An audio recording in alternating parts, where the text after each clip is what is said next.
Hey folks, Jake from Podcasty For Me here. This is a preview of a bonus episode from our Patreon feed, Paid Costly For Me.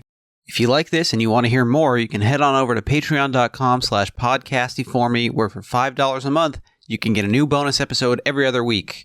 That's patreon.com/podcastyforme. Enjoy!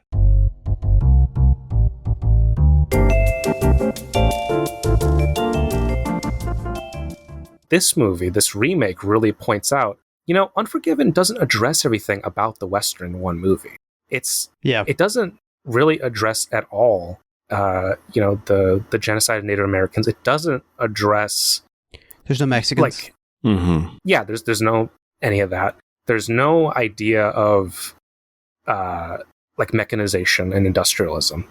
Not really. Right. And not to say this, Unforgiven is a masterpiece. It's a great movie, but it doesn't have to be the singular lodestone that an entire edifice has to operate on. We don't have to put too much of a ideological burden on a single film. And I think we do that because there is this anxiety culturally to say the Western meant something that is thorny and complicated and problematic and nuanced.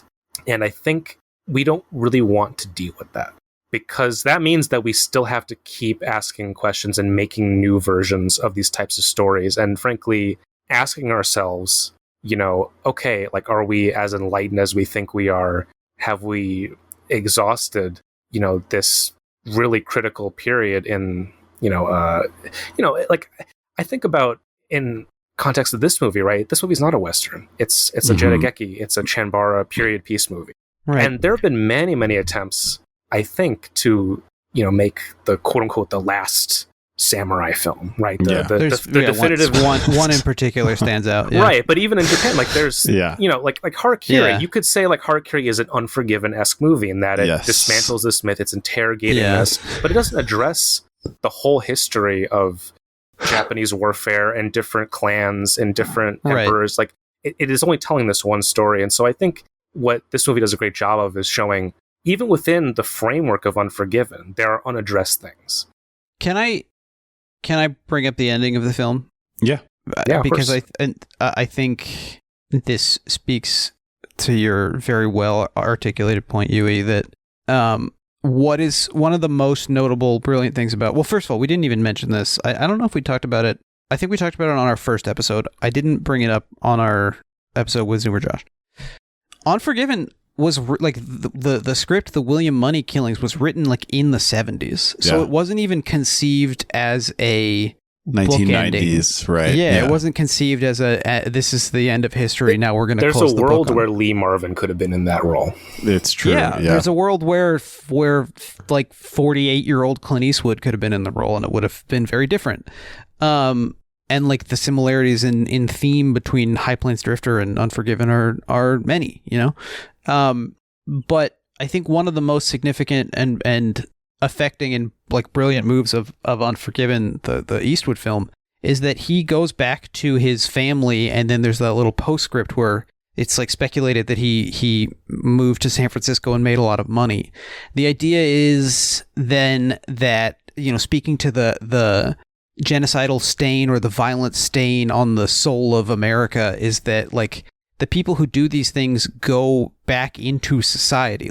Your dad, the fathers of this country they're your clerks, murderers. Mm-hmm. Yeah.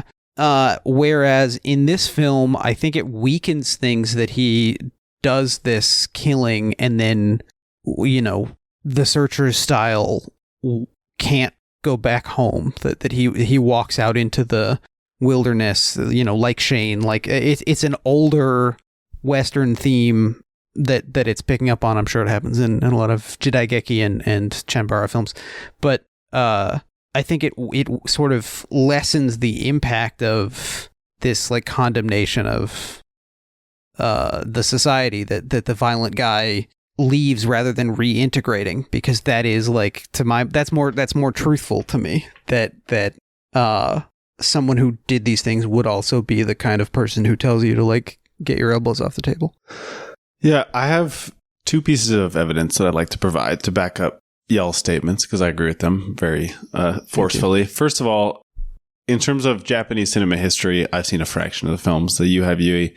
But you mentioned Harakiri. I also was texting Jake that I felt very lucky that this film maybe invokes two of the maybe 20 or 30 Japanese films that I'm really familiar with.